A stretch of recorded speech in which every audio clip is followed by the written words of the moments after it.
10th degree. Illustrious elect of the 15. Illu of the 15. This degree is devoted to the same objects as those of the Illu of 9, and also to the cause of toleration and liberality against fanaticism and persecution, political and religious, and to that of education, instruction, and enlightenment against error, barbarism, and ignorance. To these objects you have irrevocably and forever devoted your hand, your heart, and your intellect, and whenever in your presence a chapter of this degree is opened, you will be most solemnly reminded of your vows here taken at the altar. Toleration, holding that every other man has the same right to his opinion and faith that we have to ours, and liberality, holding that as no human being can with certainty say, in the clash and conflict of hostile faiths and creeds, what is truth, or that he is surely in possession of it, so everyone should feel that it is quite possible that another equally honest and sincere with himself, and yet holding the contrary opinion, may himself be in possession of the truth, and that whatever one firmly and conscientiously believes, is truth, to him. These are the mortal enemies of that fanaticism which persecutes for opinion's sake, and initiates crusades against whatever it, in its imaginary holiness, deems to be contrary to the law of God or verity of dogma. And education, instruction, and enlightenment are the most certain means by which fanaticism and intolerance can be rendered powerless. No true Mason scoffs at honest convictions and an ardent zeal in the cause of what one believes to be truth and justice.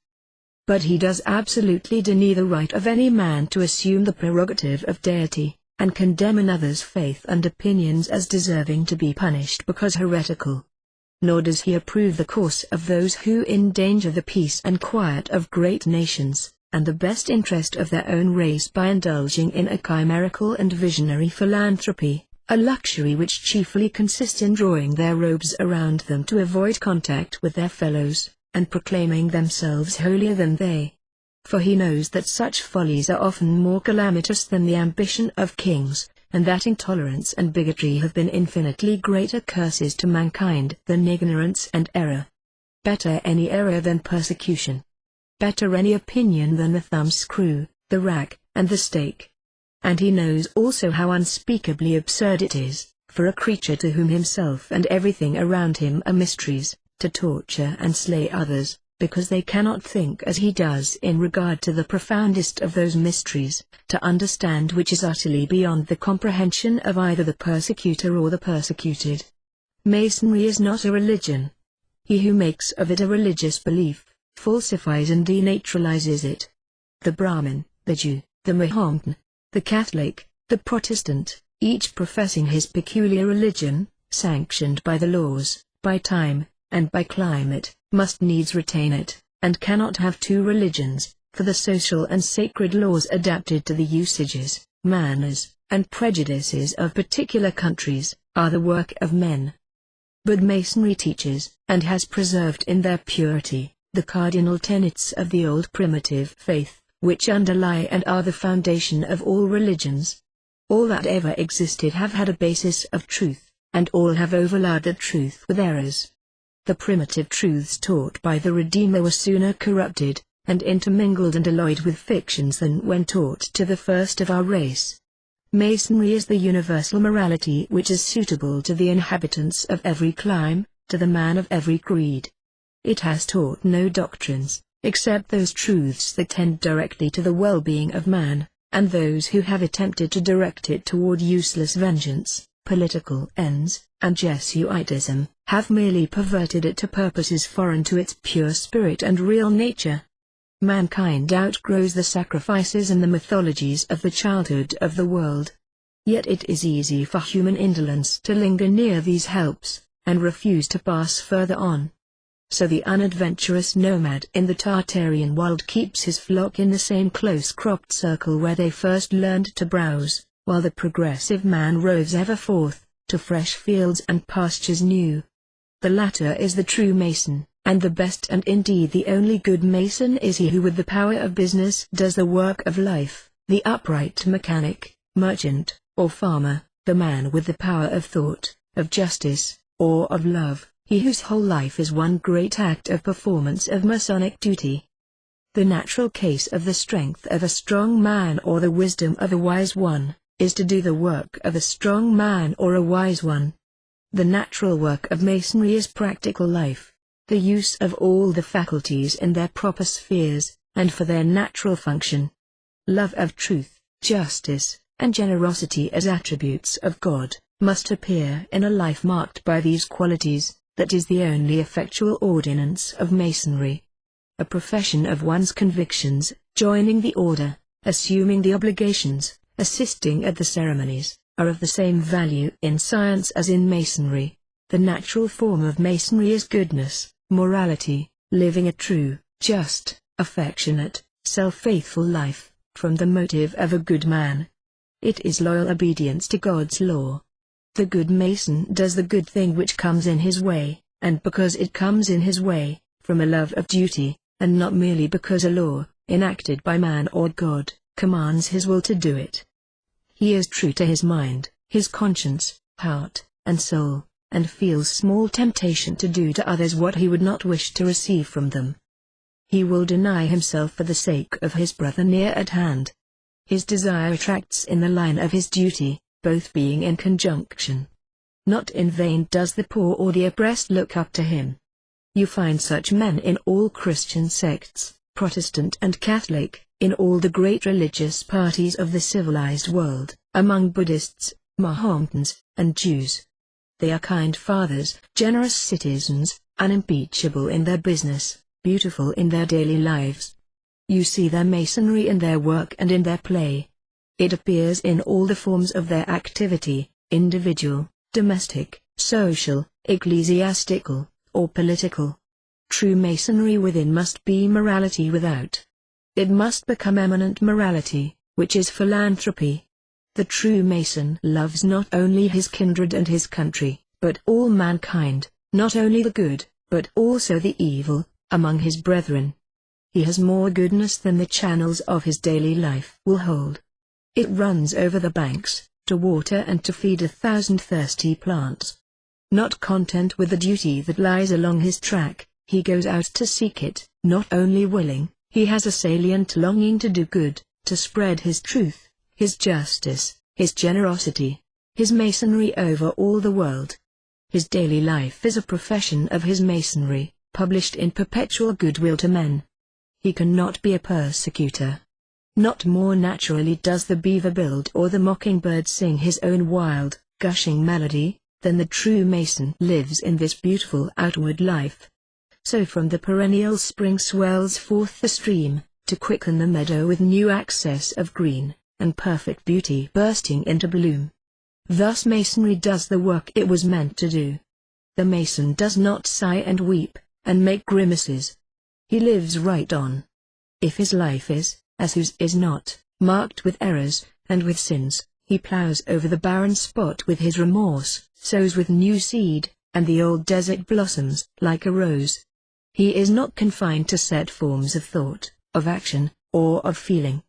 He accepts what his mind regards as true, what his conscience decides is right, what his heart deems generous and noble, and all else he puts far from him. Though the ancient and the honorable of the earth bid him bow down to them, his stubborn knees bend only at the bidding of his manly soul. His Masonry is his freedom before God, not his bondage unto men. His mind acts after the universal law of the intellect, his conscience according to the universal moral law, his affections and his soul after the universal law of each, and so he is strong with the strength of God, in this fourfold way communicating with him. The old theologies, the philosophies of religion of ancient times, will not suffice us now. The duties of life are to be done, we are to do them, consciously obedient to the law of God, not atheistically, loving only our selfish gain. There are sins of trade to be corrected. Everywhere morality and philanthropy are needed. There are errors to be made way with, and their place supplied with new truths, radiant with the glories of heaven. There are great wrongs and evils, in church and state, in domestic, social, and public life, to be righted and outgrown. Masonry cannot in our age forsake the broad way of life. She must journey on in the open street, appear in the crowded square, and teach men by her deeds, her life more eloquent than any lips.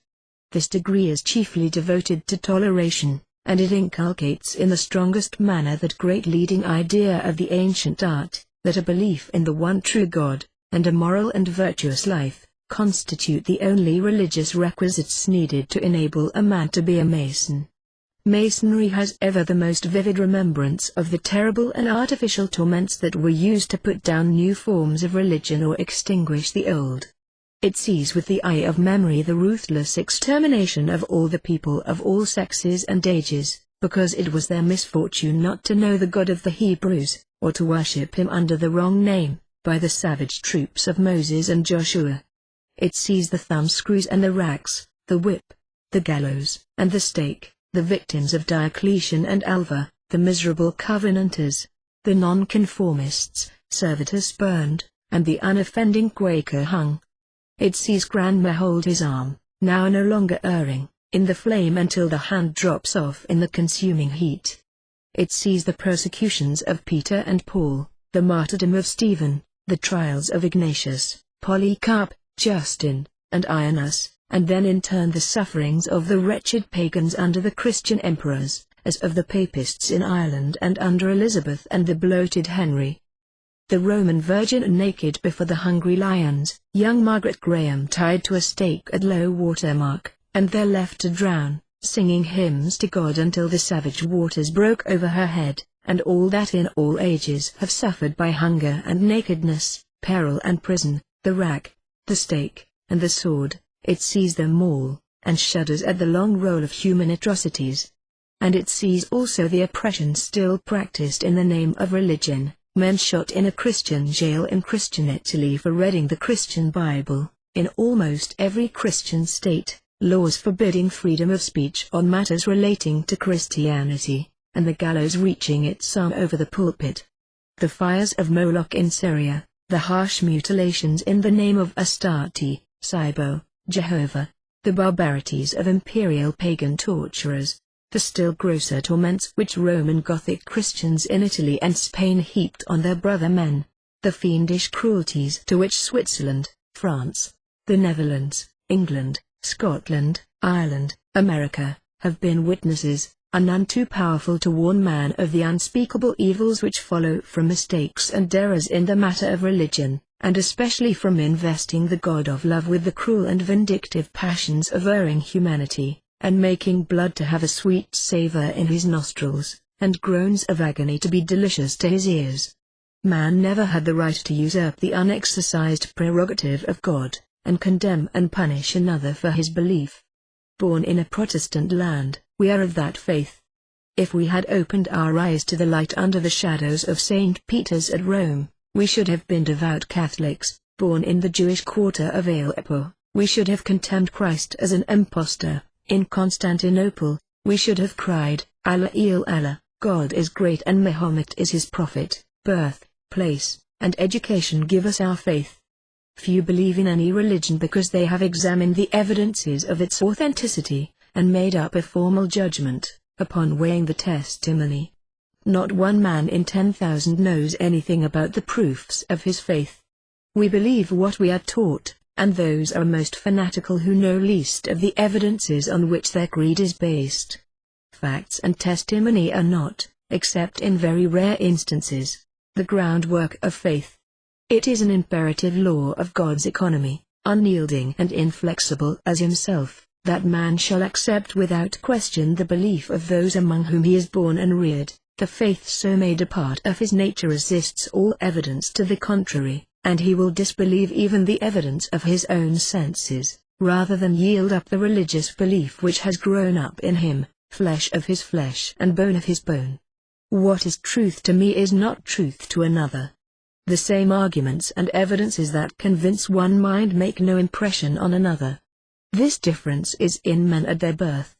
No man is entitled positively to assert that he is right, where other men, equally intelligent and equally well informed, hold directly the opposite opinion. Each thinks it impossible for the other to be sincere, and each, as to that, is equally in error. What is truth? Was a profound question, the most suggestive one ever put to man. Many beliefs of former and present times seem incomprehensible. They startle us with a new glimpse into the human soul, that mysterious thing more mysterious the more we note its workings. Here is a man superior to myself in intellect and learning, and yet he sincerely believes what seems to me too absurd to merit confutation, and I cannot conceive, and sincerely do not believe, that he is both sane and honest. And yet he is both. His reason is as perfect as mine, and he is as honest as I. The fancies of a lunatic are realities, to him. Our dreams are realities while they last, and, in the past, no more unreal than what we have acted in our waking hours. No man can say that he hath as sure possession of the truth as of a chattel. When men entertain opinions diametrically opposed to each other, and each is honest, who shall decide which hath the truth, and how can neither say with certainty that he hath it? We know not what is the truth.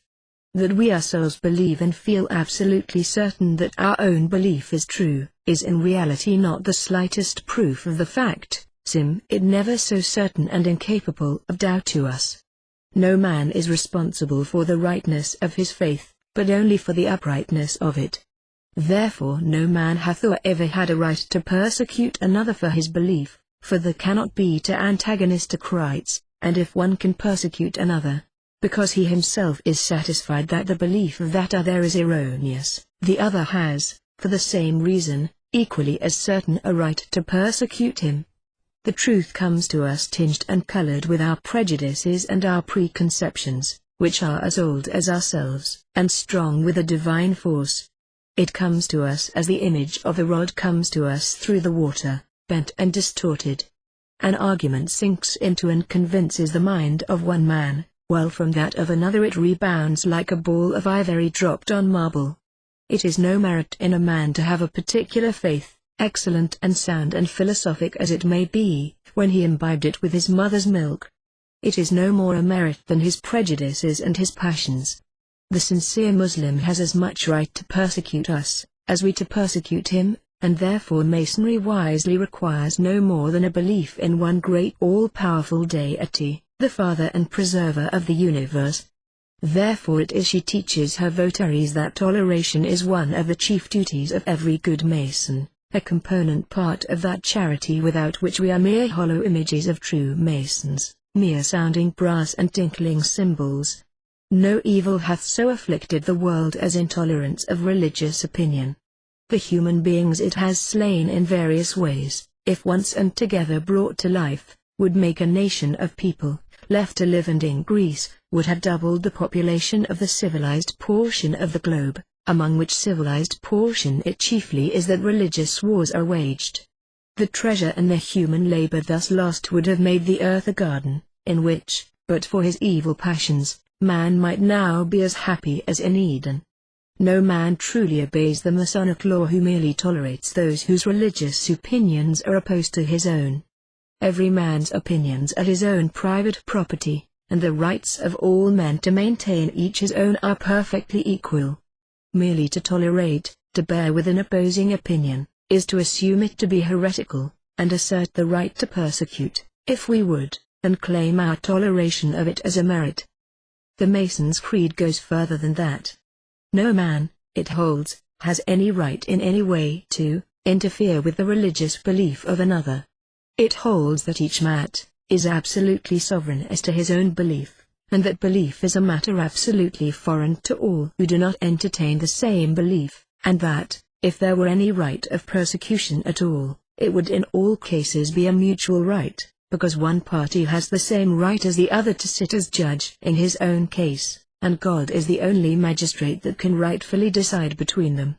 To one great judge, Masonry refers the matter, and opening wide its portals, it invites to enter there and live in peace and harmony, the Protestant, the Catholic, the Jew, the Muslim, every man who will lead a truly virtuous and a moral life, love his brethren, sinister to the sick and distressed, and believe in the one, all-powerful, all-wise, everywhere present God, architect, creator, and preserver of all things, by whose universal law of harmony ever rolls on this universe, the great, vast, infinite circle of successive death and life: to whose ineffable name let all true Masons pay profoundest homage.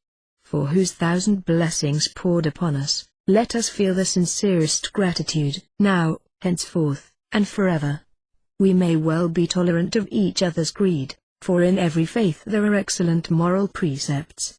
Far in the south of Asia, Zoroaster taught this doctrine: on commencing a journey, the faithful should turn his thoughts toward Ormuzd, and confess him, in the purity of his heart, to be king of the world. He should love him, do him homage, and serve him. He must be upright and charitable, despise the pleasures of the body, and avoid pride and haughtiness, and vice in all its forms, and especially falsehood, one of the basest sins of which man can be guilty. He must forget injuries and not avenge himself. He must honor the memory of his parents and relatives. At night, before retiring to sleep, he should rigorously examine his conscience, and repent of the faults which weakness or ill fortune had caused him to commit. He was required to pray for strength to persevere in the good, and to obtain forgiveness for his errors. It was his duty to confess his faults to a magus, or to a layman renowned for his virtues, or to the Sunday fasting and maceration were prohibited, and, on the contrary, it was his duty suitably to nourish the body and to maintain its vigor, that his soul might be strong to resist the genius of darkness, that he might more attentively read the divine word, and have more courage to perform noble deeds. And in the north of Europe the Druids taught devotion to friends, indulgence for reciprocal wrongs, love of deserved praise, prudence, humanity, hospitality, respect for old age, disregard of the future, temperance, contempt of death, and a chivalrous deference to woman. Listen to these maxims from the Havamal, or sublime book of Odin: if thou hast a friend, visit him often, the path will grow over with grass, and the trees soon cover it, if thou dost not constantly walk upon it. He is a faithful friend, who, having but 2 loaves, gives his friend 1. Be never first to break with thy friend, sorrow wrings the heart of him who has no one save himself with whom to take counsel. There is no virtuous man who has not some vice, no bad man who has not some virtue. Happy he who obtains the praise and goodwill of men, for all that depends on the will of another is hazardous and uncertain. Riches flit away in the twinkling of an eye, they are the most inconstant of friends. Flocks and herds perish, parents die, friends are not immortal. Thou thyself dearest, I know but one thing that doth not die, the judgment that is passed upon the dead. Be humane toward those whom thou meetest on the road. If the guest that cometh to thy house is cold, give him fire. The man who has journeyed over the mountains needs food and dry garments. Mock not at the aged, for words full of sense come often from the wrinkles of age. Be moderately wise, and not over-prudent. Let no one seek to know his destiny, if he would sleep tranquilly. There is no malady more cruel than to be discontented with our lot. The glutton eats his own death, and the wise man laughs at the fool's greediness. Nothing is more injurious to the young than excessive drinking. The more one drinks the more he loses his reason. The bird of forgetfulness sings before those who intoxicate themselves, and whiles away their souls. Man devoid of sense believes he will live always if he avoids war. But, if the lances spare him, old age will give him no quarter. Better live well than live long. When a man lights a fire in his house, death comes before it goes out. And thus said the Indian books, honor thy father and mother.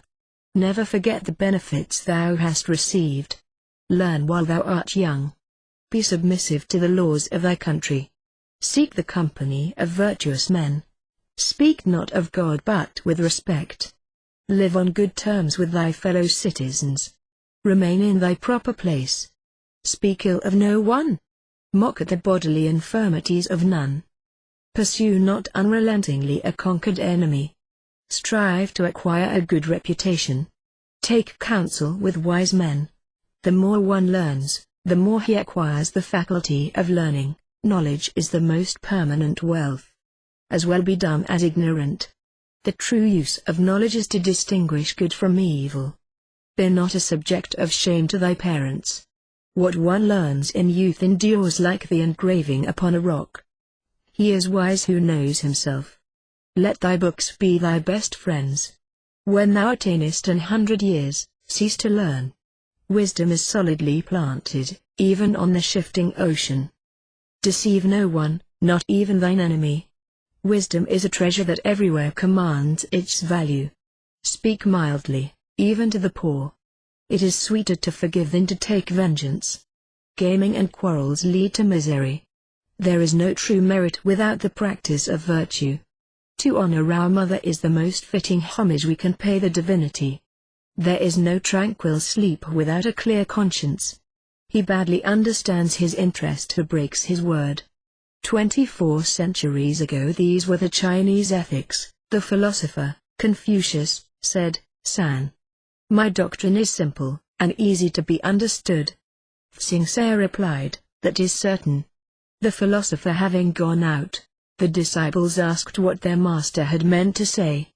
Tsingsa responded, "The doctrine of our master consists solely in being upright of heart, and loving our neighbor as we love ourselves." About a century later, the Hebrew law said, "If any man hate his neighbor, then shall ye do unto him, as he had thought to do unto his brother." Better is a neighbor that is near, than a brother afar off. Thou shalt love thy neighbor as thyself. In the same 5th century before Christ, Socrates the Grecian said, "Thou shalt love thy neighbor as thyself." 3 generations earlier, Zoroaster had said to the Persians, "Offer up thy grateful prayers to the Lord, the most just and pure Almost, the supreme and adorable God," who thus declared to his prophet Zerdusht, "Hold it not meet to do unto others what thou wouldst not desire done unto thyself, do that unto the people, which, when done to thyself, is not disagreeable unto thee." The same doctrine had been long taught in the schools of Babylon, Alexandria, and Jerusalem. A pagan declared to the Pharisee Hillel that he was ready to embrace the Jewish religion, if he could make known to him in a few words a summary of the whole law of Moses. "That which thou likest not done to thyself," said Hillel, "do it not unto thy neighbor. Therein is all the law, the rest is nothing but the commentary upon it." Nothing is more natural, said Confucius, nothing more simple, than the principles of that morality which I endeavor, by salutary maxims, to inculcate in you. It is humanity, which is to say, that universal charity among all of our species, without distinction. It is uprightness, that is, that rectitude of spirit and of heart, which make one seek for truth in everything, and desire it, without deceiving oneself or others. It is, finally, sincerity or good faith, which is to say, that frankness, that openness of heart, tempered by self-reliance, which excludes all feints and all disguising, as much in speech as in action. To diffuse useful information, to further intellectual refinement, sure for honor of moral improvement, to hasten the coming of the great day, when the dawn of general knowledge shall chase away the lazy, lingering mists of ignorance and error, even from the base of the great social pyramid, is indeed a high calling, in which the most splendid talents and consummate virtue may well press onward, eager to bear a part. From the Masonic ranks ought to go forth those whose genius and not their ancestry ennoble them, to open to all ranks the temple of science, and by their own example to make the humblest men emulous to climb steps no longer inaccessible, and enter the unfolded gates burning in the sun. The highest intellectual cultivation is perfectly compatible with the daily cares and toils of working men. A keen relish for the most sublime truths of science belongs alike to every class of mankind. And, as philosophy was taught in the sacred groves of Athens, and under the portico, and in the old temples of Egypt and India, so in our lodges ought knowledge to be dispensed, the sciences taught, and the lectures become like the teachings of Socrates and Plato, of Agassiz and Cousin. Real knowledge never permitted either turbulence or unbelief, but its progress is the forerunner of liberality and enlightened toleration.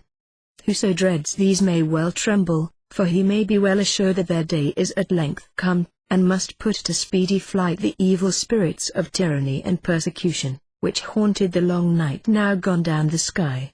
And it is to be hoped that the time will soon arrive, when, as men will no longer suffer themselves to be led blindfolded in ignorance, so will they no more yield to the vile principle of judging and treating their fellow creatures, not according to the intrinsic merit of their actions, but according to the accidental and involuntary coincidence of their opinions.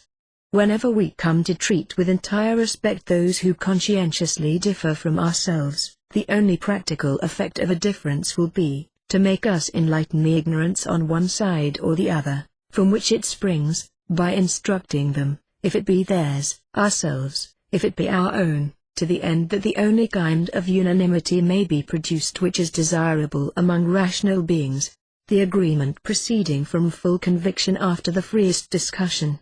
The Illu of 15 ought therefore to take the lead of his fellow citizen, not in frivolous amusements, not in the degrading pursuits of the ambitious vulgar, but in the truly noble task of enlightening the mass of his countrymen, and of leaving his own name encircled, not with barbaric splendor, or attached to courtly gewgaws, but illustrated by the honors most worthy of our rational nature, coupled with the diffusion of knowledge, and gratefully pronounced by a few, at least, whom his wise beneficence has rescued from ignorance and vice. We say to him, in the words of the great Roman, men in no respect so nearly approach to the deity, as when they confer benefits on men. To serve and do good to as many as possible, there is nothing greater in your fortune than that you should be able, and nothing finer in your nature, than that you should be desirous to do this. This is the true mark for the aim of every man and Mason who either prizes the enjoyment of pure happiness, or sets a right value upon a high and unsullied renown. And if the benefactors of mankind, when they rest from their noble labors, shall be permitted to enjoy hereafter, as an appropriate reward of their virtue, the privilege of looking down upon the blessings with which their exertions and charities, and perhaps their toils and sufferings have clothed the scene of their former existence, it will not, in a state of exalted purity and wisdom, be the founders of mighty dynasties, the conquerors of new empires, the Caesars, Alexanders, and Tamerlanes, nor the mere kings and councillors, presidents and senators, who have lived for their party chiefly, and for their country only incidentally, often sacrificing to their own aggrandizement or that of their faction the good of their fellow creatures. It will not be they who will be gratified by contemplating the monuments of their inglorious fame, but those will enjoy that delight and march in that triumph, who can trace the remote effects of their enlightened benevolence in the improved condition of their species, and exult in the reflection, that the change which they at last, perhaps after many years, survey, with eyes that age and sorrow can make dim no more, of knowledge become power, virtue sharing that empire, superstition dethroned, and tyranny exiled, is, if even only in some small and very slight degree, yet still in some degree, the fruit, precious if costly, and though late repaid yet long enduring, of their own self-denial and strenuous exertion, of their own mite of charity and aid to education wisely bestowed, and of the hardships and hazards which they encountered here below. Masonry requires of its initiates and votaries nothing that is impracticable. It does not demand that they should undertake to climb to those lofty and sublime peaks of a theoretical and imaginary unpractical virtue, high and cold and remote as the eternal snows that wrap the shoulders of Chimborazo, and at least as inaccessible as they. It asks that alone to be done which is easy to be done. It overtasks no one's strength, and asks no one to go beyond his means and capacities. It does not expect one whose business or profession yields him little more than the wants of himself and his family require, and whose time is necessarily occupied by his daily vocations, to abandon or neglect the business by which he and his children live, and devote himself and his means to the diffusion of knowledge among men. It does not expect him to publish books for the people, or to lecture, to the ruin of his private affairs, or to found academies and colleges, build up libraries, and entitle himself to statues. But it does require and expect every man of us to do something, within and according to his means, and there is no Mason who cannot do something, if not alone, then by combination and association. If a lodge cannot aid in founding a school or an academy, it can still do something. It can educate one boy or girl, at least, the child of some poor or departed brother. And it should never be forgotten, that in the poorest unregarded child that seems abandoned to ignorance and vice may slumber the virtues of a Socrates, the intellect of a Bacon or a Bossuet, the genius of a Shakespeare, the capacity to benefit mankind of a Washington, and that in rescuing him from the mire in which he is plunged, and giving him the means of education and development, the lodge that does it may be the direct and immediate means of conferring upon the world as great a boon as that given it by John Faust the boy of Mentz, may perpetuate the liberties of a country and change the destinies of nations, and write a new chapter in the history of the world. For we never know the importance of the act we do. The daughter of Pharaoh little thought what she was doing for the human race, and the vast unimaginable consequences that depended on her charitable act, when she drew the little child of a Hebrew woman from among the rushes that grew along the bank of the Nile, and determined to rear it as if it were her own. How often has an act of charity, costing the doer little, given to the world a great painter, a great musician, a great inventor? How often has such an act developed the ragged boy into the benefactor of his race? On what small and apparently unimportant circumstances have turned and hinged the fates of the world's great conquerors. There is no law that limits the returns that shall be reaped from a single good deed. The widow's mite may not only be as acceptable to God, but may produce as great results as the rich man's costly offering. The poorest boy, helped by benevolence, may come to lead armies, to control senates, to decide on peace and war, to dictate to cabinets, and his magnificent thoughts and noble words may be law many years hereafter to millions of men yet unborn. But the opportunity to effect a great good does not often occur to anyone. It is worse than folly for one to lie idle and inert, and expect the accident to befall him, by which his influences shall live forever. He can expect that to happen, only in consequence of one or many or all of a long series of acts.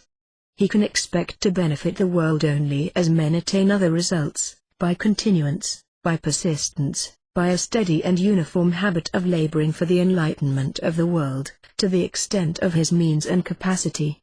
For it is, in all instances, by steady labor, by giving enough of application to our work, and having enough of time for the doing of it, by regular painstaking, and the plying of constant assiduities, and not by any process of legerdemain, that we secure the strength and the staple of real excellence. It was thus that Demosthenes, clause after clause, and sentence after sentence, elaborated to the uttermost his immortal orations. It was thus that Newton pioneered his way.